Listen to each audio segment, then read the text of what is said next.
Hello student, कैसे हैं आप सब। एक बार पुनः शिव कोचिंग क्लासेस 2.0 पर स्वागत है। और आज का छोटा सा टॉपिक है मात्रक किसे कहते हैं, मात्रक की विशेषताएं लिखिए। तो चलिए आज का वीडियो शुरू करते हैं। कम समय में इस प्रश्न को कंप्लीट करेंगे। छोटा सा वीडियो है, अच्छे से समझना और नोट डाउन कर लेना, ठीक है। तो मात्रक है क्या प्यारे भाइयों, कोई भी भौतिक राशि। अच्छा, भौतिक राशि क्या है?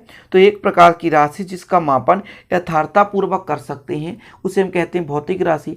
अब भैया जब मापन करेंगे तो उसके लिए कुछ ना कुछ मानक का प्रयोग करेंगे। वही मानक क्या है प्यारे भाइयों? भौतिक राशि की मात्रक कहलाती है। हमने क्या कहा, जैसे आपके पास एक बकेट यानी बाल्टी पे प्यारे भाइयों चावल रखा हुआ है, उसको हमने मापा और मापन के लिए हम कुछ ना कुछ मानक का प्रयोग करेंगे, तब तो बताएंगे ये कितना है। तो हमने किलोग्राम का प्रयोग कर लिया कि भैया द्रव्यमान का मात्रा क्या हो गया, किलोग्राम। तो किलोग्राम में क्या हो गया, मानक हो गया। हमने एक छड़ लिया, छड़ को लंबाई से हम बताना चाहते हैं, लेकिन उसको एक निश्चित माप के तौर पर बताएंगे, तो हमने मानक मान लिया कि मीटर में बता देंगे कि 2 मीटर है कि 3 मीटर है कि 4 मीटर है ना। ऐसे भैया कुछ ना कुछ तो बताना पड़ेगा। तो किसी भी भौतिक राशि को मापन के बाद मानक के रूप में जो हम प्रदर्शन करते हैं, उसको व्यक्त करते हैं प्यारे भाइयों, उसे कहते हैं मात्रक। एक सिंपल परिभाषा लिखोगे मेरे अनुसार, किसी भौतिक राशि के मापन के लिए प्रयुक्त संदर्भ मानक को, किसी भौतिक राशि यानी भौतिक राशि का आप मापन करना चाहते हैं और इस मापन के लिए प्यारे भाइयों जो भी प्रयुक्त संदर्भ मानक होता है उस भौतिक राशि का मात्रक कहलाता है। इस परिभाषा को देखें, किसी भौतिक राशि के मापन के लिए उसी प्रकृति की भौतिक राशि का एक निश्चित मात्रा है, वही क्या कहलाता है, मापन का मात्रक कहलाता है। मतलब भौतिक राशि की एक निश्चित मात्रा है ना, क्या कहलाती है, मापन का मात्रक कहलाती है। लेकिन सुटेबल परिभाषा मैं आपको बता रहा हूं प्यारे भाइयों, आप लोग लिखें। क्या लिखेंगे? किसी भौतिक राशि के मापन के लिए प्रयुक्त संदर्भ मानक को। प्रयुक्त संदर्भ क्या होता है कि हम जिस चीज का प्रयोग कर रहे हैं उस मापन के संदर्भ में, है ना, मानक वैल्यू यानी मानक चीजें हैं। जैसे हमने एक छड़ की माप मान ली कि 1 मीटर, तो मीटर एक मानक हो गया, किलोग्राम एक मानक हो गया। तो मानक को ही हम कहते हैं मात्रक कहते हैं। किसी भौतिक राशि के मापन के लिए प्रयुक्त संदर्भ मानक को उस भौतिक राशि का मात्रक कहते हैं। अब मात्रक कैसा होना चाहिए प्यारे भाइयों? सुपरिभाषित होना चाहिए। सुपरिभाषित का मतलब ये है कि हर जगह, जैसे हमने कहा 1 किलोग्राम, अब अमेरिका में चले गए उतना ही मात्रा को 1 किलोग्राम होना चाहिए। मतलब किलोग्राम हर जगह मान हो, सुपरिभाषित हो, है ना। ऐसा ना हो कि हमारे देश में कुछ और उसकी परिभाषा दें और दूसरे देश में उसे कुछ और परिभाषा दें। तो मात्रक जो भी होना चाहिए कैसा होना चाहिए? सुपरिभाषित होना चाहिए।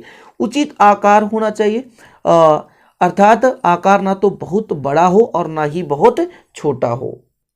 तो यहां पर लिखेंगे वह उचित आकार का हो, ठीक है ना, ऐसा लिख लें, या उचित आकार का होना चाहिए, ऐसा लिख लें, ठीक है। अर्थात उसका आकार बहुत ना तो बड़ा हो और ना ही बहुत छोटा हो, ठीक है, ताकि हम उसे एक स्थान से दूसरे स्थान तक आसानी से ले जा सकें, ठीक है। उचित आकार का होना चाहिए, ना तो बहुत छोटा होना चाहिए ना तो बहुत बड़ा होना चाहिए। जो मैं बोल रहा हूं प्यारे भाइयों उसको अच्छे से लिखना है, या नोट डाउन करते समय हो सकता है मिस हो गया हो, ठीक है। तो जो भी मात्रा को उसका आकार उचित होना चाहिए, ना तो बहुत बड़ा हो ना तो बहुत छोटा हो।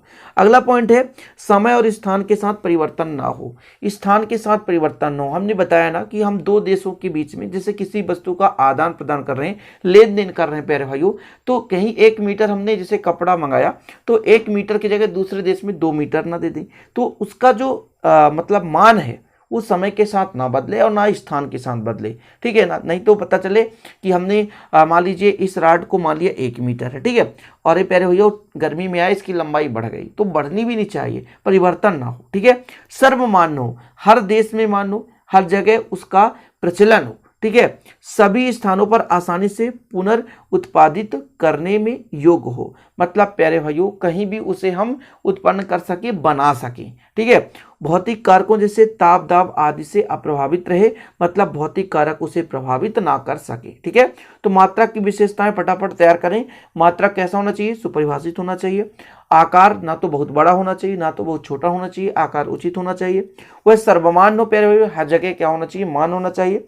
सभी स्थानों पर आसानी से उत्पादित हो सके, मतलब उसे हम बना सके। ऐसा नहीं कि हमारे भारत देश में बन रहा है, दूसरे देश में 1 किलोग्राम का बाट ही नहीं बन पाया, है ना। तो जैसे 1 किलोग्राम का बाट है प्यारे भाइयों, हर देश में उसे बना सके, उसका उत्पादन हो सके, तभी वो 1 किलोग्राम का बाट कहलाएगा। समझ रहे ना। भौतिक कारक जैसे ताप दाब आदि का प्रभाव ना हो पाए, यानी वो अप्रभावित रहे। ठीक है, सर्वमान्य हो मतलब हर जगह प्रत्येक देश में वो जो मात्रक है मान्य होना चाहिए। तो मात्रक किसे कहते हैं? किसी भी भौतिक राशि का मापन कर रहे हैं तो मापन के समय में प्यारे भाइयों हम मानक संदर्भ का प्रयोग करते हैं कि उसे रिप्रेजेंट करने के लिए कुछ ना कुछ मानक शब्द का प्रयोग करते हैं, वही कहलाता है प्यारे भाइयों क्या? मात्रक। और मात्रक की विशेषताएं आप सिंपल तरीके से समझ गए होंगे।